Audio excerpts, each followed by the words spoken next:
Yes, mga kababayan, magandang gabi po muli sa inyong lahat. Muli tayo nagbabalik sa ating programa, sa ating vlog. And bago tayo magpatuloy, muli po akong suyo sa inyo lahat, mga kababayan ko, na like and share po ang ating programa. Of course, paki-subscribe na rin po ang ating para tuloy tayo makapagatid ng mga impormasyon, mga balita, mga komentaryo na may kinalaman po sa kalagayan ng ating bansa at higit sa lahat ang mga pinaggagawa ng mga magagaling na mga politiko na hindi naman talaga para sa bayan, kundi sa pansariling interes lamang sa bida-bida. Well, mga kababayan, tuloy-tuloy po tayo sa gabing ito.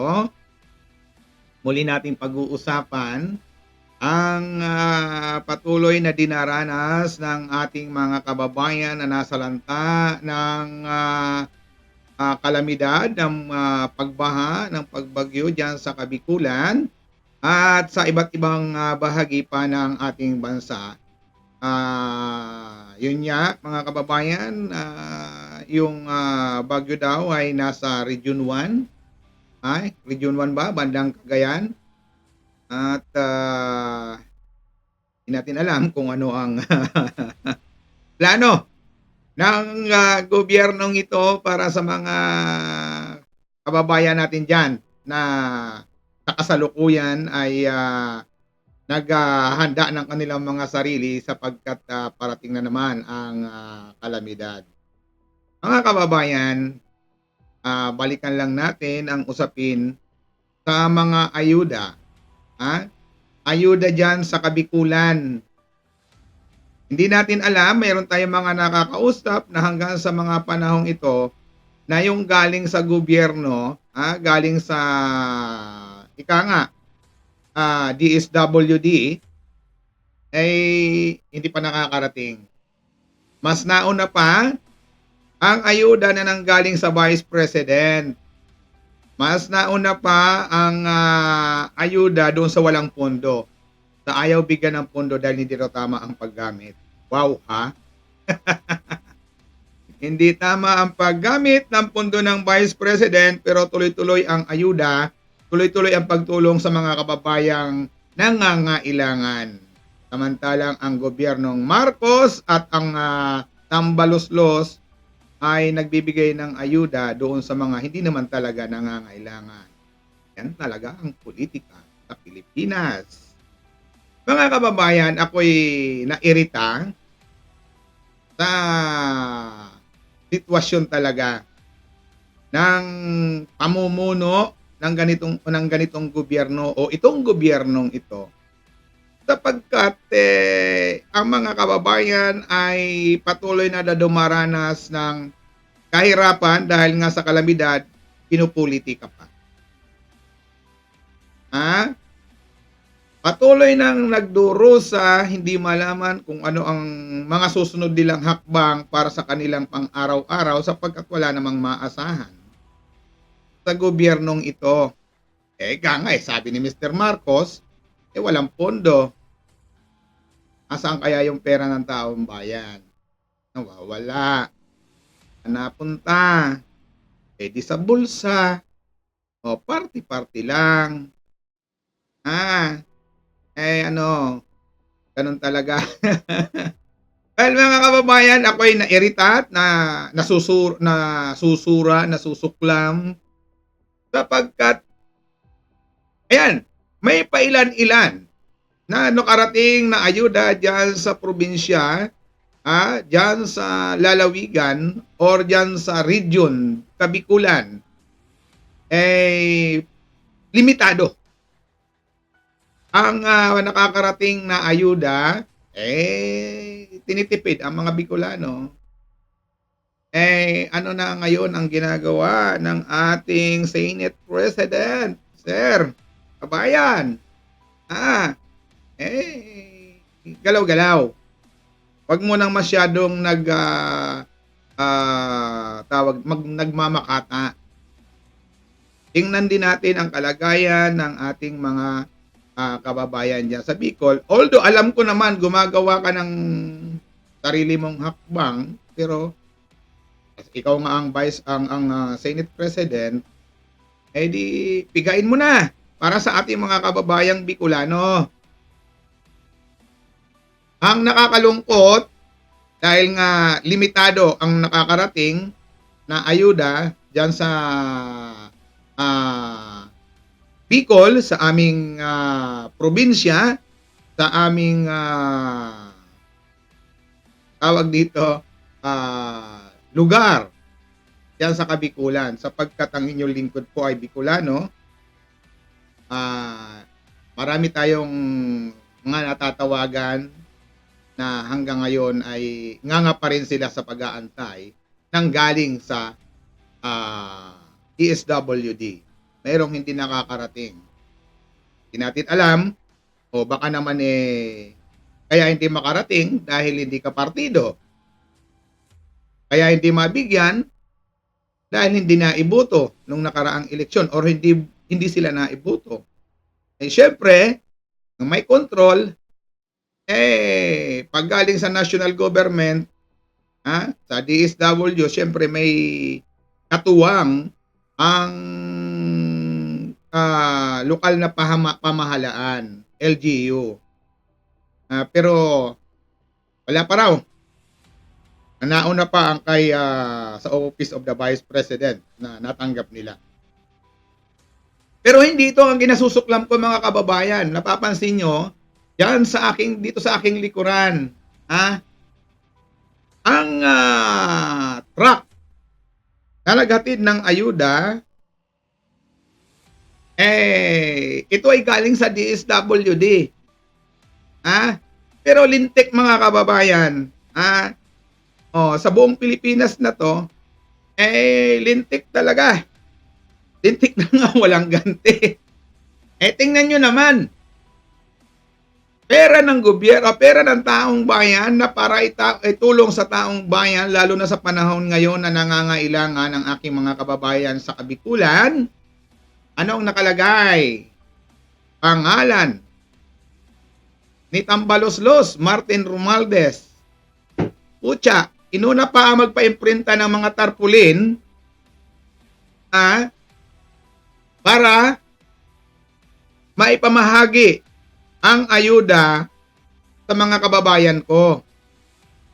Inuna pa ang paglagay ng mga tarpaulin sa mga trucks doon sa pagdarausan ng pamamahagi ng ayuda. Nakalagay pa ang pangalan ng buayang ito na si Romualdez. Mr. Romualdez, hindi mo pera yan. Pera ng taong bayan yan. Hindi galing sa bulsa mo yan. Bakit mo kailangan ilagay ang pangalan mo diyan sa tarpaulin na diyan sa truck? Nakalagay ang tarpaulin mo diyan sa truck na magdi-deliver ng ayuda. Talaga namang bulok na bulok ang sistema. Talaga naman trapong-trapo Napakahusay. At gayon din naman ito si ako Bicol Party List na si Saldo Corrapa. Kita mo naman yung loader na naglilinis ng kalsada, ayun, nakalagay. Ako Bicol Party List. Teche. Kita nyo, mga kababayan, ayan ayan. Malinaw na nakalagay ang pangalan ng mga hinayupak na ito. Ayan kasarap nilang sarap talaga nilang sampalin. Ang sarap yung sampalin, mga hinayupak kayo. Tao ang pera ng taong bayan yan. Hindi nyo pera, pero pangalan nyo ang nakalagay. Ano ngayon ang pinagkaiba? Yun yung sa kabila. Yung sa kabila na litrato, yan naman ay galing sa Office of the Vice President. May nakita ba kayong pangalan ng Vice President or litrato man lang ng Vice President? Ha? Napakalinaw na nakasulat para sa tao at bayan. Walang nakalagay na pangalan ni Vice President sa ganitong pamimigay ng tulong. Dahil alam ng Vice President na hindi niya pera yan. Pera ng taong bayan yan. Hindi kagaya ng mga mangilan-ngilang politiko, lalong-lalo na itong Speaker of the House na si Mr. Martin Romualdez Tambaloslos, ay linagay pa talaga ang pangalan niya. Ang galing. Nakakatuwa. Ay.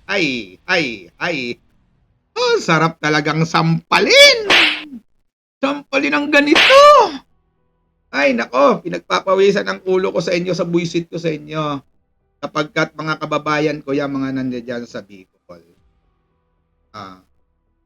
So naman, Mr. Saldico, ay, di ka ba na urag, makauurag ka na. O ngayon, ano sabi ng mga kapwa mo Bicolano, mga kababayan natin mga Bicolano? Ha? Ano na ngayon ang sinasabi tungkol sa iyo? Marami nang nagagalit sa iyo. Wag ka nang umasa sa sunod na. Wala ka nang aasahan. Maliban na lang kung magdadayaan.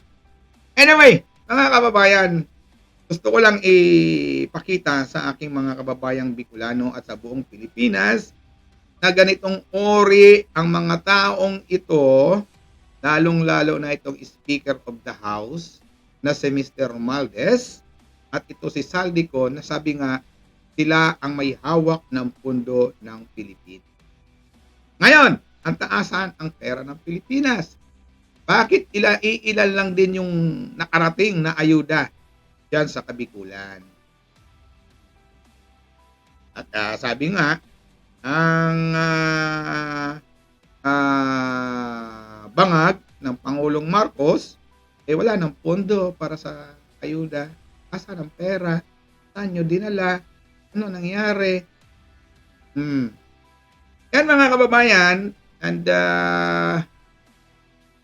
napakalaki talaga ng pagkakaiba sa panahon ni Pangulong Duterte, sa pagtulong ni Vice President, kaysa ngayon sa panahon ni Mr. Marcos, ni Mr. Romualdez.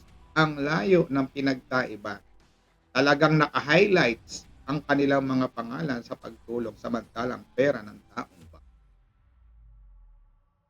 So mga kababayan, bago ako magtapos sa aking galit, sa aking inis, ang Office of the Vice President ay nandoon na sa Cagayan. Kasalukuyang namamahagi na ng ayuda. Nauna pa ang opisina ng Vice President sa pagtulong sa mga kababayan dyan sa bandang Cagayan. Panoorin po natin mga kababayan ng sandali ang video. Hindi po natin na-i-upload yung video natin. Oo, nandyan na.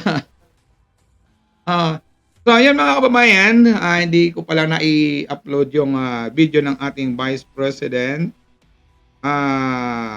Anyway, pasilip ko na lang sa inyo. Ayan, makikita naman sa ating camera ang video ng ating ayan mga kababayan.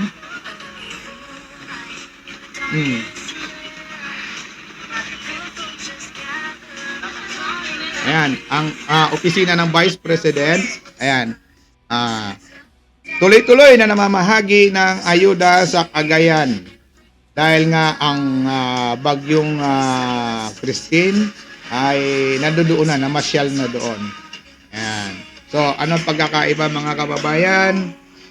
Hindi pa man bumabagsak ang kalamidad sa lugar na iyon, ay ang ating Vice President ay nandoon na, ang kanyang mga tauhan ay nandoon na. Hindi naman po pwedeng pumunta ang Vice President doon dahil hindi naman ugali ng Vice President na pumunta doon para siya ang mamahagi.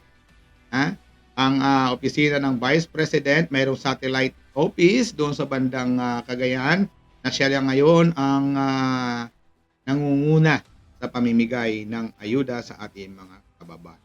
So, ayan lang po muna mga kababayan. Maraming salamat po. Ipagpaumanhin po ninyo ang aking galit, ang aking inis, sapagkat nagmamalasakit po ako lalo na sa aking mga kababayang Bicolano. Muli po, ako humihikayat sa inyo na mag-subscribe sa ating munting channel. Tulungan po natin na mapalaki ang ating channel para makapaghatid tayo patuloy ng mga komentaryo, mga impormasyon sa kalagayan ng ating mga kalagayan ng ating bansa at sa pinagkagawa ng mga bulok na politiko sa ating lipunan. Maraming salamat po. Ito po si Mang Red. Magandang gabi.